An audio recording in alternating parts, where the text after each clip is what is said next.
With Bukayo Saka potentially having a hamstring injury, he did limp off of the England game last night, and it didn't look good, to be honest, and hopefully he is absolutely fine. We'll have to get news later on as it gets close to the deadline, but if there is news that Bukayo Saka is injured, I've been thinking about my transfer plans for my personal team, how to get out of Saka and then move to the player that I want to move to, depending on obviously how long he could be out for, and hopefully if all is good, he will be fit to play the game and it'll be absolutely fine. But if he's not, then this is going to be my transfer plans. If you do enjoy the video, do drop a like down below. Subscribe to the channel as well if you are new around here. It takes 1 second to subscribe and it'll be very much appreciated. And if you want to see daily FPL content, this is the place to be. So we'll jump straight into the video, talking about my thoughts on Bukayo Saka and potential different routes. I've got 3 different options, 3 routes maybe out of Saka that I could do for my personal team. So as you can see on screen now is my current team going into game week 8. Now, Bukayo Saka is a problem if he is out injured, of course, and then there's also some other problems in my team with potential, or the main problem being Luis Diaz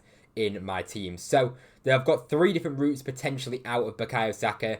One of them is kind of restructuring the defence. The other one is restructuring the midfield, and one of them is just a straight swap as well, just a simple swap. So ideally, I don't really want to be using my transfers in the situation. I have got 3 transfers, 3 free transfers, as you can see, which is quite a nice position to be in. There's no doubt about it. But ideally, as I said in my previous transfer plans video, I don't really want to be using any transfers. To be honest, like Cole Palmer's the main thing that is is concerning me. Obviously, not owning him, that's the main problem in my team. I can just get to Cole Palmer, it wouldn't look so bad. But as I said in my previous video, I can't really justify bringing in Cole Palmer ahead of Liverpool away personally. Obviously, I'm not saying he's a bad transfer in, but it doesn't really make too much sense to me to use all my free transfers just to get to Cole Palmer. I don't think it's worth it that much. I think I'm better off holding my transfers. But obviously, this Bukayo Saka potential injury has definitely thrown a spanner in the works. So I've been thinking about what ways I can get out of Saka and potentially bring in the players that I want to bring in. So we'll get into the first option now that I think is a viable option. So let me know in the comments which of these 3 options is the best option if Bukayo Saka is potentially out injured. So this is the first option. It's a 2 transfer move. It would be to get rid of Trent Alexander-Arnold, who has got a difficult fixture run coming up, but Liverpool's defence has been very solid, so I need to really take that into consideration. And the move that I could do would be potentially to move him down. I basically need an extra 0.8 million to be able to afford Bukayo Saka to Cole Palmer, which would be the move that I'd want to make if Bukayo Saka is injured. But I have got another option as well that you'll be able to see as option 3. But Trent Alexander-Arnold could go down to Gvardiol at 5.9 million. Man City have a nice run of fixtures coming up, as you can see there. They've got Wolves, Southampton and Bournemouth in the next 3.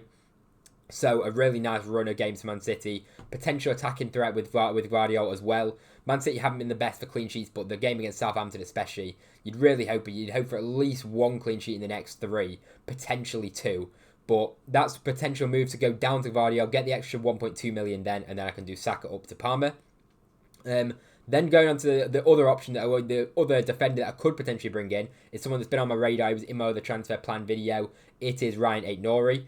Now, I could bring him in. It is ahead of Man City, but then I would have to just play, basically, in my defence. I have to play Rico Lewis, Ola Aina, and then Gabriel, which I'm absolutely happy doing. So I could happily bench Aït-Nouri this week and then have him for the good run of fixtures that Wolves do have coming up. So that could be a potential option where I get rid of Trent, downgrade him to another defender, which is something that I would do, that I was planning on doing to get Cole Palmer anyway. So I'll just be kind of moving that transfer a week forward if Bukayo Saka was injured, which doesn't look too bad. So that's one of the potential options. Then the other transfer would just be Saka to Cole Palmer, just a simple move. That's 2 of my free transfers gone. I'd still have 1 transfer. Then going into game week 9, I'd be back up to 2 transfers again, which isn't too bad. But I'm not 100% sure on that option at all. But I don't mind it at all. So that's the first option. Let me know what you think of that in the comment section down below. Now moving on to my second option. I actually think this is my preferred option personally out of the first 2. I don't know, but the third one as well I do like as well. But this one I think I prefer more. It's just a straight swap from Luis Diaz to Brennan Johnson. And then say Saka is confirmed out, I can just do then Saka to Palmer. Simple moves, and it makes perfect sense, to be honest. That frees up a lot of money as well in terms of 1.6 million. Well, I think Luis Diaz, I think I get 8 million for Luis Diaz, so it'd be 1.5 million bringing in Luis Diaz for Brennan Johnson, and then it's 0.8 up from Saka to Cole Palmer, which is quite a nice option because Brennan Johnson is the man in form right now in the Premier League. He's been on absolute fire. The next 3 fixtures are nice as well, with West Ham, Crystal Palace and Aston Villa, as you can see on screen there. So in some nice fixtures. And to move off Luis Diaz, it does make kind of sense. But as I say, I said in a previous video, I think Luis Diaz will start against Chelsea, and if he's starting against Chelsea, I do kind of want him because I think he's a good option this week. If he's starting the match, even if we get 60, 70 minutes out of Luis Diaz, we've seen how good now, how explosive he's been in the Premier League this season. I'm happy to have him for 60, 70 minutes. So that's kind of my one reservation. If Luis Diaz does start, I'd actually rather have him. Maybe not than Brennan Johnson, but I'm still happy to own him, basically. So that's something that's definitely worth considering. As I say again, the other transfer would be Saka to Parma, a simple move. And then the third option is just a simple move again, and it's only one transfer, and it wouldn't be requiring getting Cole Palmer, which is a little bit different. But let me know what you think of that option in option 2, and let's go on to option 3 now. And then going on to the third option that we've got, it's a straight swap. Now, say Bukayo Saka is out for just 1 week or something, say, he gets confirmed he's out with just a minor injury, he might just miss the first game against Bournemouth and he's back for the other games. The other transfer I could just do would just be a straight swap from Luis Diaz or, as I say, Bukayo Saka straight to Brennan Johnson. For me, Brennan Johnson is the standout player in the price bracket that he's in, and he saves a lot of money as well going down from a Luis Diaz or going down from Bukayo Saka. So it's definitely something that's in my thinking. Brennan Johnson is someone that I'm very much interested in. He would be my number one midfielder to bring in personally, other than Cole Palmer, of course. But those two for me are the absolute standout options. And Brennan Johnson at 6.5 million does look very good value. And Luis Diaz, as I said before, I'm not 100% convinced on his minutes or on his start even, which is a bit concerning. And then obviously, as I say, we'll have to wait and see with that Bukayo Saka injury. And obviously, any updates, I will update you. Do subscribe to the channel if you want all the latest updates on Bukayo Saka and all the latest injury news on FPL. But that is the third option. Which option do you prefer? There's the first option where we move the defenders with Trent Alexander-Arnold to an 8 Nori or a Gvardiol and then Saka up to Palmer. Then the other one is Luis Diaz to Brennan Johnson and then Saka to Palmer.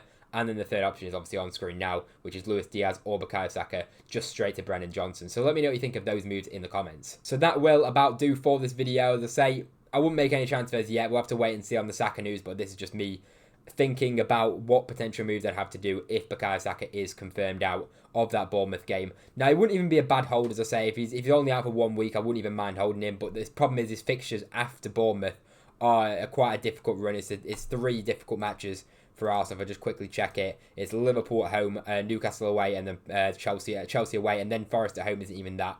Forest have been good defensively so far this season. So it's not a terrible run after that, but it's not exactly ideal fixtures where you'd really want to be transferring in Bukayo Saka. So, it's a wait and see how long he's out for. Hopefully he's absolutely fine, so I won't have to make any of these transfers. But as I say, let me know what you're thinking of doing with Saka in the comment section down below. So drop a like if you enjoyed, subscribe to the channel if you are new around here. Thank you very much for watching, and I'll see you in the next video.